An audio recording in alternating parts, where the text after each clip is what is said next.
Big TV digital breaking చూస్తున్నాం. పార్వతీపురం మన్యం జిల్లాలో road ప్రమాదం జరిగింది. ఈ రోడ్డు ప్రమాదం కారు లారీ ఢీకొన్నాయి. లారీని ఢీకొన్నటువంటి కారు ఒక్కసారిగా కిందికి దూసుకు వెళ్ళిపోయింది. అండ్ ప్రమాదంలో ఒకరు స్పాట్ లోనే మృతి చెందడం జరిగింది. మరో ఇద్దరికి తీవ్ర గాయాలు కూడా అయ్యాయి. గురుగుబిల్లి మండలం సుంకి దగ్గర ఈ ప్రమాదం చోటు చేసుకున్నట్లుగా తెలుస్తోంది. అయితే పార్వతీపురం నుండి గుమ్మ వెళ్తుండగా ఈ ఘటన సంభవించింది. మృతుడు కురుపాం మండలం గుమ్మకు చెందిన హరిగా గుర్తింపు చెందారు. రైట్, దీనికి సంబంధించినటువంటి పూర్తి అప్డేట్స్ మా ప్రతినిధి శివశంకర్ అడిగి తెలుసుకుందాం. శివశంకర్, పార్వతీపురం జిల్లా మన్యం జిల్లాలో రోడ్డు ప్రమాదం, అసలు ఈ ఘటన ఏ విధంగా వెలుగులోకి వచ్చింది? అసలు ప్రజెంట్ సిచ్యువేషన్ ఏంటి? అక్కడ పరిస్థితి ఏ విధంగా ఉంది? సౌమ్య, ఈ వేకువజామునే ఘోర రోడ్డు ప్రమాదం జరిగింది. నిజంగా చాలా విషాదకరం అని చెప్పుకోవాలి. పార్వతీపురం మన్యం జిల్లా గరుగుబిల్లి మండలం సుంకి సమీపంలో అయితే ఈ రోడ్డు ప్రమాదం సంభవించింది. ఈ ప్రమాదంలో హరి అనే ఒక వ్యక్తి మృతి చెందడం జరిగింది. అదేవిధంగా పక్కనే ఉన్న హరితో పాటు వేరొక వ్యక్తి కారులో ప్రయాణిస్తున్నారు. ఆ వ్యక్తి కూడా తీవ్ర గాయాలు అయితే జరిగాయి. అయితే ఈ ప్రమాదాన్ని ఒకసారి మనం చూసుకున్నట్లయితే వీళ్ళంటే అటుగా వస్తున్నటువంటి లారీని ఎర్లీ మార్నింగ్ కావడం వల్ల ఈ కారు వెళ్ళి లారీని గుద్దడం వల్ల ఈ ఘోర రోడ్డు ప్రమాదం చోటు చేస్తుంది. జస్ట్ కారు విజువల్స్ లో మనం కారు పరిస్థితి కూడా మనం చూడొచ్చు. ఘోరంగా దెబ్బతిన్నటువంటి పరిస్థితి అయితే ఉంది. స్పాట్ లోనే అక్కడికక్కడే ఎవరైతే డ్రైవింగ్ చేస్తున్నారో హరి అక్కడికక్కడే మృతి చెందడం జరిగింది. అయితే లారీ వచ్చేసి మనకి పాలకొండ రోడ్ నుంచి పార్వతీపురం వస్తుంది, కర్రలోడుతూ వస్తుంది ఇటు. అదేవిధంగా కారు చూసుకుంటే మన కారు పార్వతీపురం నుంచి గుమ్మ గ్రామం, అంటే కురుపాం నియోజకవర్గం గుమ్మలక్ష్మీపురం ప్రాంతానికి చెందినటువంటి గుమ్మ అనే ఏరియాకి పార్వతీపురం నుంచి ఈ కారు అయితే వెళ్తుంది. అంటే ఈ హరి అనే వ్యక్తి ఎవరైతే ఉన్నారో ఈయన గుమ్మ నుంచి పార్వతీపురం పని మీద రావడం జరిగింది. పార్వతీపురం నుంచి పని చూసుకొని మళ్ళీ పార్వతీపురం నుంచి గుమ్మ వెళ్తున్నప్పుడైతే ఈ ప్రమాదం జరిగినట్లుగా మనకు తెలుస్తుంది. సో ఈ ప్రమాదంలో ప్రధానంగా మనం చూసుకుంటే ఏజెన్సీ ఏరియా కావడం, వేకువజామునే కావడం ఈ ప్రమాదం చోటు చేస్తున్నట్టు తెలుస్తుంది. మరోపక్క బాధాకరమైన విషయం ఏంటంటే ఎవరైతే మృతి చెందారో హరి అనే వ్యక్తి చాలా యంగర్ కావడం, సుమారు 25 నుంచి 27 సంవత్సరాలు ఉన్నట్లయితే మనకు తెలుస్తోంది. సో అంటే కారు ప్రమాదంలో మనకి ఏంటంటే కారు కొంత తప్పుగా ఇంకా నిర్ధారణకు వచ్చినట్లయితే పోలీసులు చెప్తున్నటువంటి పరిస్థితి అయితే ఉంది. సో ఏదేమైనప్పటికీ కూడా ప్రమాదం అనేది చాలా బాధాకరంగానే మనం చెప్పుకోవచ్చు. రైట్, సో ప్రజెంట్ అక్కడ సిచ్యువేషన్ ఏ విధంగా ఉంది? అండ్ ఒకరు ప్రాణాలు తప్పారని తెలుస్తుంది. మరో ఇద్దరి పరిస్థితి ఏంటి? మృతి చెందినటువంటి హరిని అయితే పోస్ట్ మార్టం నిమిత్తం దగ్గర ఉన్నటువంటి ప్రభుత్వ ఆసుపత్రికి తరలించారు. అదేవిధంగా పక్కనే ఎవరైతే హరి మిత్రుడు ఉన్నాడో ఆయన్ని దగ్గరలో ఉన్నటువంటి ప్రభుత్వ ఆసుపత్రి తరలించి ఆయనకి మెరుగైన చికిత్స అందించే ప్రయత్నం జరుగుతుంది. ఎందుకంటే ఆయన ఇంకా ప్రాణాలతో ఉన్నాడు కాబట్టి ఆయన కూడా తీవ్ర గాయాలని తెలుస్తుంది. ఆయన్ని బ్రతికించే ప్రయత్నం అయితే అటు ఆసుపత్రి వర్గాలన్నీ కూడా తీవ్రంగా ప్రయత్నిస్తారు. అదేవిధంగా పోలీసులు కూడా దీని మీద కేసు నమోదు చేసి దర్యాప్తు చేస్తున్నారు. ఎందుకంటే జనరల్ గా చూసే వాళ్ళందరూ కూడా కారు లారీని గుద్దులని చెప్పడం వాస్తవం అయినప్పటికీ కూడా అంటే పూర్తి వివరాలు తెలుసుకుని ఇందులో ఏ విధమైనటువంటి కారులో ఏమైనా ప్రాబ్లం వల్ల జరిగిందా, లేదంటే వీళ్ళు ఏదైనా మద్యం సేవించి డ్రైవింగ్ చేస్తున్నా, లేదంటే ర్యాష్ డ్రైవింగ్ వల్ల ఏమైనా జరిగిందా అనే దాని మీద కూడా పోలీసులు దర్యాప్తు అయితే ప్రారంభించారు.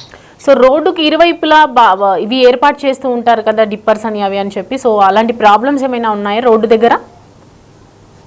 సౌమ్య, మనం చూసుకున్నట్లయితే ఏదైతే ఏజెన్సీ ప్రాంతాలు ఉంటాయి, ఏజెన్సీ ప్రాంతాల్లో రోడ్డు ఉండడమే ఎక్కువ. అట్లయితే అక్కడ పరిస్థితులు ఉంటాయి, ఎంత మనకు తెలిసిన విషయమే. ఇంకా అక్కడ మనకి డివైడర్లు కావచ్చు ఇటువంటివి అనేది అసలు అసలు అది ఊహాజనితం కూడా కాదు. అంటే కొంత మనం చెప్పింది హాస్యాస్పదం అయినప్పటికీ కూడా ఇది వాస్తవం అని చెప్పుకోవాలి. ఎందుకంటే అటు సైడ్ రోడ్లు మలుపులు ఎక్కువగా ఉంటాయి కాబట్టి డివైడర్లు కూడా పెద్దగా ఎక్కడ మనకి కనిపించవు. ఏజెన్సీ ఏరియా అంటే మనకి డివైడర్లు కనిపించవు. అదేవిధంగా సక్రమంగా రోడ్లు కూడా ఉండవని చెప్పుకోవచ్చు. ఎక్కడ రోడ్లు పాడైనప్పటికీ కూడా దాన్ని పట్టించుకునే నాదులు కూడా ఉండవు. ముఖ్యంగా మనకి ఏజెన్సీ ఏరియాల్లో మనం చూసుకున్నట్లయితే హెవీ వెహికల్స్ ఎక్కువగా వెళ్తుంటాయి, కర్రలోడ్ అని చెప్పేసి. అదేవిధంగా అంతర్రాష్ట్ర రహదారులు ఎక్కువగా ఉంటాయి. మనకి అంతర్రాష్ట్ర రహదారులు కావచ్చు, జాతీయ రహదారులు ఆ ఏరియాలో ఉన్నప్పటికీ కూడా మనం పార్వతీపురం రోడ్ సైడ్ మనం ఒకసారి చూసుకున్నట్లయితే పూర్తి స్థాయిలో గుంతలుగా ఉన్నటువంటి పరిస్థితి. అంటే కూటమి ప్రభుత్వం వచ్చినా కొంత గుంతలు కప్పినప్పటికీ కూడా అంటే పూర్తి స్థాయిలో అది పనులు అయితే పూర్తిగా, ఎందుకంటే హెవీ లోడ్ తో ఉన్నటువంటి లారీలు ఇటు అంటే గ్యాస్ సిలిండర్లు తీసుకునే లారీలు కావచ్చు, వెళ్లే లారీలు కావచ్చు, పెట్రోల్ ట్యాంకులు ఉన్న లారీలు కావచ్చు, రేషన్ సరఫరా చేసే లారీలు కావచ్చు, ఈ విధంగా కర్ర లోడ్ తో వచ్చే లారీలు కావచ్చు. సో ఇటువంటి హెవీ లోడ్స్ అటు ఒరిస్సా ప్రాంతానికి కూడా అనేక లారీలు పార్వతీపురం మన్యం జిల్లా మీద నుంచి వెళ్తుంటాయి. అదేవిధంగా పాలకొండ కావచ్చు, శ్రీకాకుళం, ఒరిస్సా ఈ ప్రాంతాలకు, రాయగఢ్ కావచ్చు, ఈ ప్రాంతాలకు వెళ్తుంటే హెవీ వెహికల్స్ ఎక్కువ వెళ్తుంటాయి కాబట్టి రోడ్లు కూడా తొందరగా పాడవుతుంటే పాడైన రోడ్లను మళ్ళీ బాగు చేయాలంటే ప్రభుత్వానికి కూడా సంవత్సరాలు తరబడి పట్టే అవకాశం కూడా ఉంటుంది. కాబట్టి అనేక ప్రమాదాలు జరగడం కామన్ గా మారిపోయిందని చెప్పుకోవాలి. Right, thanks for the update Shivshankar.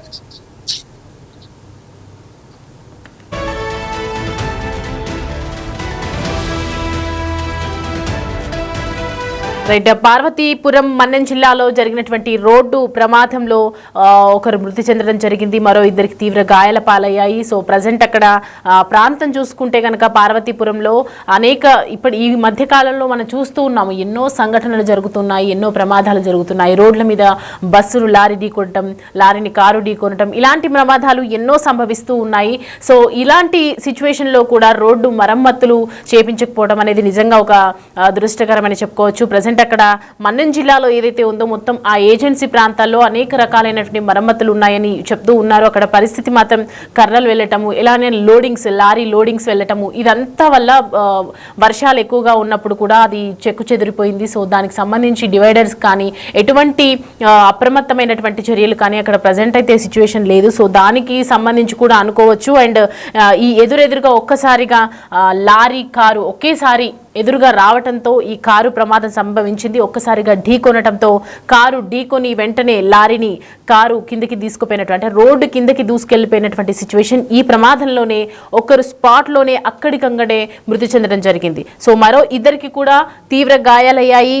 Gurugubilli మండలం సుంకి దగ్గర ఈ ప్రమాదం చోటు చేసుకుంది. అంటే గురుగుబిల్లి మండలం అంటే ఒక చిన్న విలేజ్లో సో రోడ్ సరిగా లేకపోవడం వల్ల సో అక్కడ సరైన సౌకర్యాలు లేవు. సో ప్రజెంట్ దానికి సంబంధించి మనం చూస్తూ ఉన్నాము. పార్వతీపురం నుండి గుమ్మ వెళ్తుండగా ఈ ఘటన సంభవించింది. మృతుడు కురుపాం మండలం గుమ్మకు చెందినటువంటి హరిగా గుర్తించారు.